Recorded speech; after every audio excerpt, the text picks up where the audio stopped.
یا یہ کہ اس نے ایسے بائن طلاق کے الفاظ کہہ دیے ہیں کہ میں نے تجھے اپنے نکاح سے خارج کر دیا ہے، تو اس صورت میں طلاق ختم ہو جاتی، نکاح ختم ہو جاتا ہے اور طلاق واقع ہو جاتی ہے۔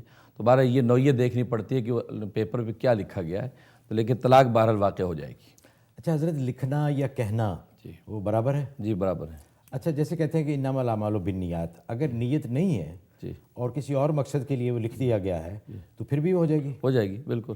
اب اگر آپ نے چیک پہ سائن کر دیے، نیت دینے کی نہیں ہے تو کیش ہو جائے گا وہ۔ نہیں، وہ باؤنس ہو جاتا ہے۔ نہیں وہ کیش ہو جائے گا۔ اب اسی آپ چیک پہ سائن کر دیا، آپ نے دے دیا، اکاؤنٹ میں پیسے ہیں، کیش ہو جائے گا۔ آپ کے میری نیت نہیں تھی، زبردستی مجھ سے لے گئے، تو یہ اس سے نیت وہاں عمل بھی اس کے ساتھ ٹیلی کرتا ہو، یہ ہر جگہ نیت نہیں چلتی۔ اچھا حضرت، جیسے یہ کال سے پہلے بات کر رہے تھے آخرت کا سفر، جی جس پہ ہم سب کو جانا ہے، جی جی اور یہ ایسا ایک مسافر ہوتا ہے جو ایک طرف کا ہی ون وے سفر کرتا ہے، جو گیا ہے وہ آج تک واپس نہیں آیا۔ تو اس کے بارے میں بہت ساری باتیں ہیں، ہمارے خیالات ہیں، ہمارے توہمات بھی ہیں کہ کیا ہوتا ہے جب روح جسم کو چھوڑ جاتی ہے اور ہم اس سفر پر گامزن ہوتے ہیں تو ہمارے ساتھ کیا، تو وہ کون سے مراحل اور کون سی منازل ہیں جی جی جو مرنے کے بعد شروع ہوتی ہیں اس دائمی سفر میں؟ جی جی اس سلسلے میں امام غزالی رحمۃ اللہ علیہ فرماتے ہیں کہ انسان کا سفر عالم ارواح سے شروع ہوا ہے، اور یہ انسان ایک ایسا مسافر حقیقی ہے، اس کا سفر کبھی ختم نہیں ہوتا، یہ جاری رہے گا۔ چنانچہ عالم ارواح سے یہ باپوں کے صلب میں آیا، باپوں کے صلب سے ماؤں کے رحم میں آیا، ماؤں کے رحم سے یہ دنیا میں آیا، دنیا سے یہ قبر میں جائے گا، قبر سے عالم برزخ میں پہنچا، عالم برزخ سے عالم حشر میں ہوگا، عالم حشر سے جنت یا دوزخ میں۔ اس لیے امام غزالی فرماتے ہیں کہ انسان ازلی تو نہیں ہے کہ ہمیشہ سے ہو، بعد میں پیدا کیا گیا، ہاں لیکن جب ایک دفعہ پیدا کر دیا گیا پھر یہ ابدی ہو جاتا ہے، یہ پھر ختم نہیں ہوتا، فنا نہیں ہوتا، اس کا سفر جاری رہتا ہے۔ تو ظاہر ہے کہ دنیا کے بعد سب سے پہلا سفر جو ہے قبر سے سٹارٹ ہوتا ہے، اور اس لیے احادیث طیبہ میں جیسے تفصیلات موجود ہیں کہ قبر کے اندر جب وہ مردے کو داخل کیا جاتا ہے تو وہاں سب سے پہلے اس کے سے 3 سوالات پوچھے جاتے ہیں تاکہ اس کے ایمان اور عقائد کو جو ہے وہ واضح کر دیا جائے۔ تو اس لیے حدیث میں آتا ہے پہلا سوال جو ہے منکر نکیر کرتے ہیں، من ربو کا، تیرا رب کون ہے، مان دینوں کا، تیرا دین کیا ہے، من نبیوں کا، تیرا نبی کون ہے۔ اور بعض روایت میں آتا ہے کہ پوچھا جاتا ہے، سرکار دو عالم صلی اللہ علیہ وسلم کا سراپا دکھایا جاتا ہے، پوچھا جاتا ہے کہ اس شخصیت کے بارے میں تیرے کیا خیالات ہیں۔ تو اگر تو جوابات صحیح دے دیتا ہے تو اللہ تبارک و تعالیٰ تا حد نظر اس قبر کو وسیع کر دیتے ہیں، اور جنت کی طرف سے جو اس کو جب وہاں سے نعمتیں نازل ہونے لگتی ہیں۔ اور اگر جو وہ اس میں فیل ہو جاتا ہے جوابات میں تو قبر تنگ ہو جاتی ہے، پسلیاں اس کی ایک دوسرے میں گڑ جاتی ہیں، اور اس کو جو ہے جہنم کی طرف سے اس پہ کھڑکی کھول دی جاتی ہے۔ اس لیے حدیث میں آتا ہے کہ قبر جو ہے وہ روضۃ من ریاض الجنہ ہے، جنت کے باغوں میں سے یا تو ایک باغ ہے، اور حفرۃ من حفر النار، یا جہنم کے گڑھوں میں سے گڑھا ہے۔ اس لیے حدیث میں آتا ہے کہ جب منکر نکیر سوالات کرتے ہیں اور وہ جواب نہ دے پائے، کہ من ربو کا جواب نہ دے پائے، ہا ہا لا ادری کہے جیسا کہ حدیث میں آتا ہے، تو ان کے ہاتھ میں گرز ہوتا ہے، اور وہ گرز اتنا وزنی ہے کہ حدیث میں فرمایا کہ اگر وہ اس کو رکھ دیا جائے اور مینا کے اندر جتنے حاجیوں کی تعداد ہوتی ہے سارے حاجی مل کر اس کو ہلانا چاہے تو ہلا نہیں سکتے، اتنا وزنی گرز وہ اس پہ مارا جاتا ہے، اور وہ تیل کی طرح پگھل جاتا ہے، 70 زمین میں گڑ جاتا ہے، مسلسل اسی طریقے سے قیامت اس پر عذاب نازل ہوتا رہتا ہے۔ اچھا حضرت، یہ فرمائیے کہ جو عذاب قبر ہے اس کا قرآن میں کہیں ذکر ہے؟ یہ عذاب قرآن ذکر ہے۔ اہل فرعون کے بارے میں اللہ تعالیٰ نے فرمایا کہ فرعون اور جو ساتھ اس کے اہل فرعون ہیں ان کو صبح شام جو ہے وہ آگ پر تپایا جاتا ہے، صبح شام ان کو عذاب قبر دیا جاتا ہے، اور اس کے بعد فرمایا کہ آخرت میں ان کو ایک بڑے عذاب یعنی جہنم میں ڈال دیا جائے گا۔ تو اس بارے میں لوگ شبہ کرتے ہیں، لیکن ایسا نہیں، قرآن کے اندر عذاب قبر کا ذکر ہے اور احادیث کے اندر اس کی وضاحت موجود ہے۔ اچھا، ہماری روحیں تو وہاں نہیں ہیں، وہاں تو جسم ہے نا؟ جی تو آپ نے جیسے فرمایا کہ عالم ارواح میں ساری چلی جاتی ہیں، جی تو وہاں ایسا ہے کہ جو ہمارے پہلے رشتہ دار، عزیز، اقربا یا دوست جو اس دنیا سے رخصت ہو چکے ہیں ان کی روحیں بھی وہیں پہ ہوں گی، جی جی تو ایسا ہے کہ وہ ارواح ایک دوسرے کو پہچان لیں یا ایک دوسرے سے ان کی ملاقات ہو؟ جی ایسا حدیث میں آتا ہے کہ اصل میں روح یا تو سجین میں چلے جاتی ہے فاسق و فاجر کی، اور اگر نیک ہے تو اعلیٰ علیین میں چلی جاتی ہے، لیکن ان روحوں کا کنیکشن اس مردے کی باڈی کے ساتھ رہتا ہے، جس کی وجہ سے یہ ایکٹیویٹ رہتی ہے باڈی، اور یہ عذاب یا ثواب کو اس قبر کے اندر چکھتی ہے۔ اچھا، کنیکشن رہتا ہے۔ آج کل اس بات کو سمجھنا تو بڑا آسان ہے، جیسے ہمارے سیل فون ہے تو سیل فون سیٹلائٹ سے اس کا کنیکشن رہتا ہے تو سیل فون ایکٹیویٹ رہتا ہے، اسی طرح روحیں اپنے مقام پر ہیں، لیکن ان کا کنیکشن اللہ تبارک و تعالی نے رکھا ہے جس سے وہ عذاب اور ثواب کو چکھتے ہیں۔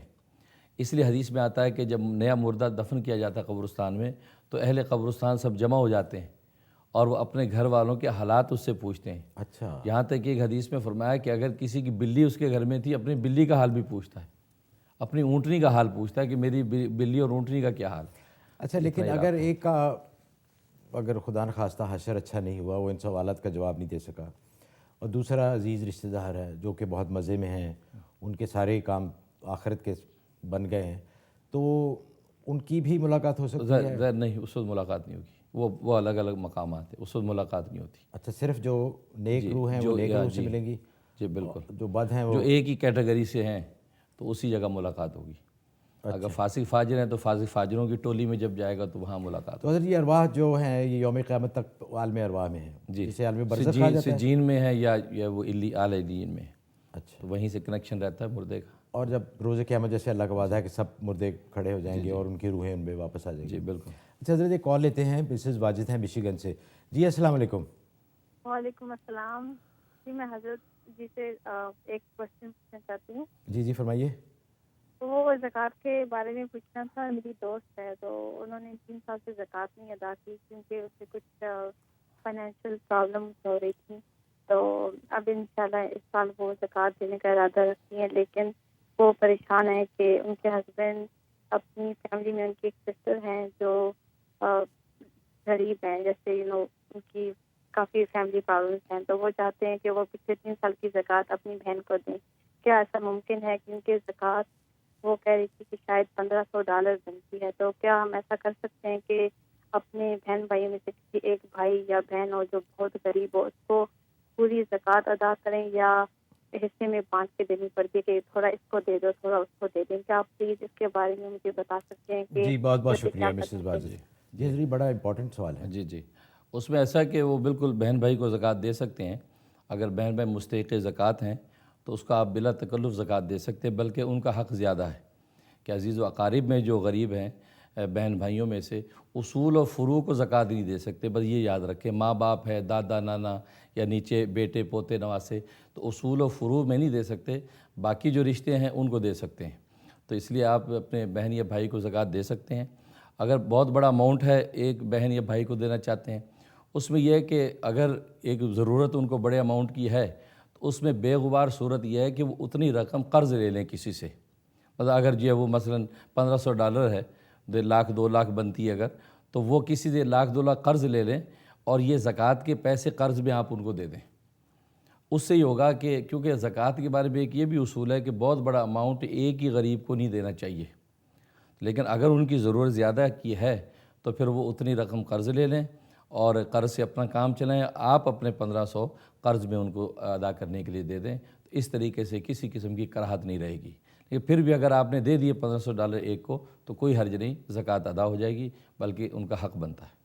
اچھا حضرت یہ مطلب اپنے رشتہ داروں کو زکوٰۃ دے سکتے ہیں؟ جی بالکل دے سکتے اچھا، کون سے ایسے مواقع ہیں یا ایسے حالات ہیں جہاں آپ نہیں دے سکتے؟ مثلا کئی کہتے ہیں کہ سید لوگ جو ہیں یا کوئی خاص اس طرح کے سید کے بارے میں ہیں ان کو آپ نہیں دے سکتے زکوٰۃ؟ سید کے بارے میں ہے کہ وہ زکوٰۃ ان کو نہیں دینی چاہیے، تو ان کو زکوٰۃ نہ دینے کا مطلب ہے کہ زکوٰۃ جیسا کہ حدیث میں آتے یہ مال کا میل ہوتا ہے، اور سید کو اللہ تبارک و تعالیٰ نے ایک نسبی اور خونی شرافت عطا فرمائی ہے، وہ عام لوگوں سے افضل اور اشرف ہے، تو ان کو اپنے مال کا میل دینا مناسب نہیں، ان کو صاف پیسے سے مدد کی جائے، زکوٰۃ نہیں دی جائے، زکوٰۃ نہ دی جائے، لیکن ویسے بالکل کرنی چاہیے، ورنہ تو یہ مطلب نہیں کہ اس بیچارے کو کچھ بھی نہ دے، بلکہ وہ تو زیادہ مستحق ہے اس کو اپنے اصلی پیسے میں اس کی مدد کریں، کیونکہ رسول اللہ صلی اللہ علیہ وسلم کے خاندان کے ساتھ اس کو ایک نسبت ہے۔